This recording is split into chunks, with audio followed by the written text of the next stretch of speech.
regress a few years back into Football History Rewind's part number 36 to talk more about Pop Warner and his superstar player at Carlisle, Jim Thorpe. And then we fast forward how Warner used what he learned at Carlisle to coach a great Pitt team to greatness in 1916. This and more coming up in just a moment. This is the Pigskin Daily History Dispatch, a podcast that covers the anniversaries of American football events throughout history on a day-to-day basis. Your host, Darren Hayes, is podcasting from America's North Shore to bring you the memories of the gridiron, one day at a time. So as we come out of the tunnel of the Sports History Network, let's take the field and go no huddle through the portal of positive gridiron history with PigskinDispatch.com. This podcast is part of the Sports History Network, your headquarters for the yesteryear of your favorite sport.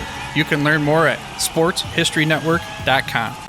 Hello, my football friends. This is Darren Hayes of PigskinDispatch.com. Welcome once again to the Pig Pen, your portal to positive football history. And we are in our special part number 36 of the Football History Rewind, where we will go through football year by year, person by person, trying to give you that annual overview of what happened in a game of football. And we are in the years of like 1916, 1917.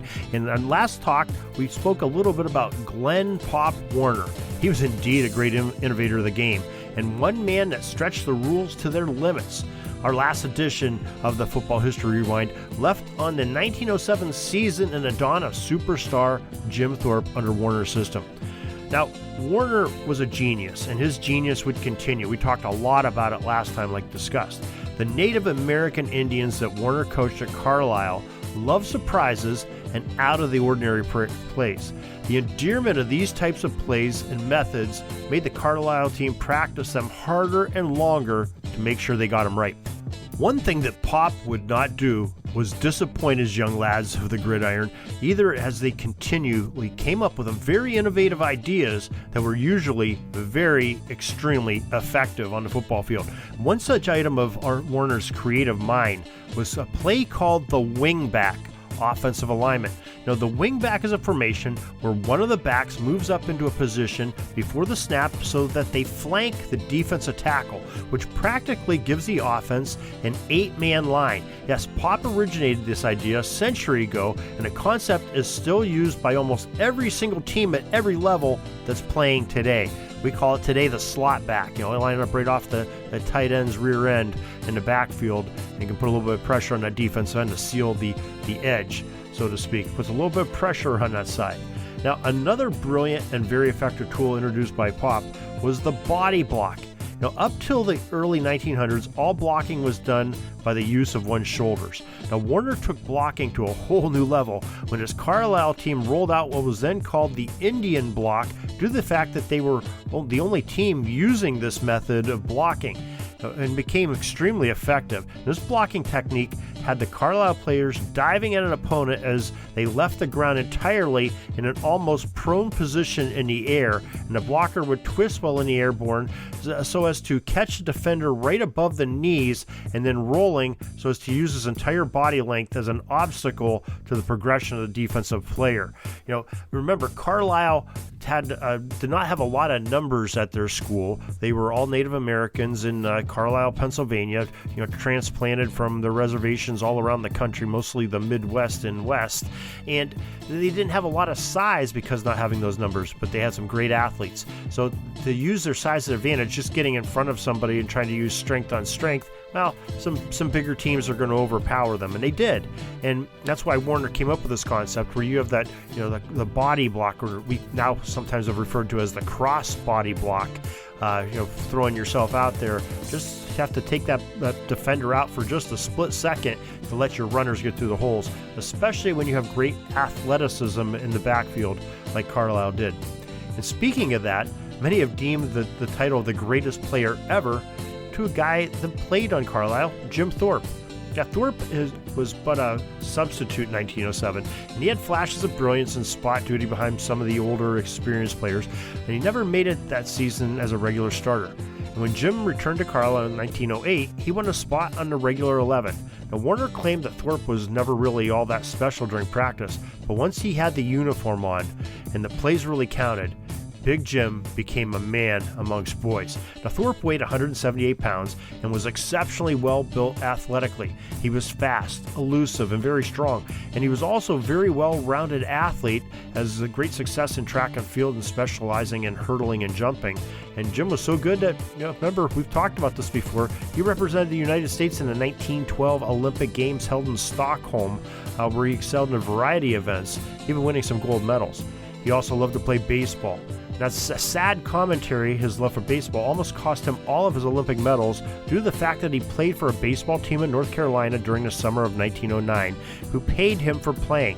This fact was uncovered in 1913 in the scandalous affair of professional athletes participating in the amateur-only Olympics disqualified all of his great victories, and Jim sadly had to surrender his medals, gold medals that is, to those who finished second to him. The Warner described to a reporter in later years that the Native American superstar did not understand the concepts of professional versus amateur athletes at the time when this occurrence happened back in 1909. And he was asked to play a game he loved, and the men that asked him to give a poor Indian some spending money, and Thorpe went out to play on a baseball professionally with disappointing results, but did return to play football in the pro ranks, where he was a great attraction and is still a legend of the game. Now, the focus on Pop Warner started a few editions back in the series, where we broke this great man's story in a discussion of the 1916 season. And this year is important for the fact that Warner left Carlisle and went on to coach Pittsburgh, the University of Pittsburgh, Pitt. And as stated earlier, Pop many times told people that his 1916 Panther squad was the best he ever coached. Now, Pittsburgh went on to win it all, winning all their games, and was deemed the national champions that season, but it wasn't just because they had great athletes playing on the field. A lot of it was that these great athletes were playing under the system of Pop Warner. Now, Pitt overpowered the opposition with an unbalanced line attack and a single wing offense. The single wing formation, as we've discussed before, is the invention of Warner when he was at Carlisle in 1912, but he molded it into a legendary formation at Pitt. The major characteristics of the single wing is that the formation that does not start with a direct snap to the man under center. If you think about the shotgun formation used today, is technically a single wing offense, so it doesn't commonly get called that anymore. Nonetheless, Pop Warner developed and introduced the offensive lineup that has evolved into the shotgun formation of today's era, and even going forward, it's really the Wildcat offense was made famous probably the last decade and a half in the NFL. In 1916, Warner took his single wing and evolved it into a double wing formation where a back would line up on the outside shoulder of the offensive end in an unbalanced formation. The quarterback, meanwhile, would line up behind the strong side tackle, leaving only the fullback in the rear center of the formation. The great success of the formation was spreading of the defense by formation and the deception from fake handoffs, reverses, and counters that Warner would use throughout the mix. Now, a true genius of the system was his passing game, especially when Warner had both a quarterback and a fullback who could throw the ball well. Well, that's all we have today in room for this edition. And come back later, probably later this week, we're going to go to part number 37 of this series, Football History Rewind, and we'll talk about the season of 1917 and a guy they named a trophy after. So glad you joined us for this little bit of history. Hope you'll join us back tomorrow for more great football history, and later on this week for some more great Football History Rewind as we go through football year by year. Till tomorrow, everybody, have a great gridiron day. We're taking a peek over at the chains and the down marker. It's 4th and long. We're going to have to punt the ball and get on out of here, but we'll have another series tomorrow for your football history headlines, so be sure to tune in. We invite you to check out our website, pigskindispatch.com, not only to see the daily football history, but to experience positive football with our many articles on the good people of the game, as well as our own football comic strip, Cleat Marks Comics. Pigskindispatch.com is also on social media outlets, Facebook, Twitter, Instagram, and don't forget the Pigskin Dispatch YouTube channel to get all of your positive football news and history. Special thanks to the talents of Mike and Gene Monroe, as well as Jason Neff for letting us use their music during our podcast. Pigskindispatch.com is a proud affiliate of the Sports History Network, the headquarters of sports yesteryear.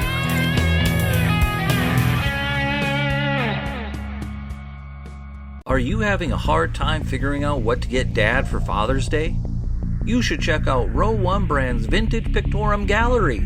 They have America's best sports art. With over 7,200 historic sports prints, you're assured to find something unique for Dad this Father's Day. Instead of a boring old tie, get him a historic baseball photo taken by Henry High Sandom at the historic Polo Grounds Stadium in New York City during the 1894 Temple Cup. Or, if he's an NFL buff, check out the 1963 vintage NFL poster. These are so good looking that you'll be amazed how they turn out. Shop now at sportshistorynetwork.com/row1 and save 15% off your order.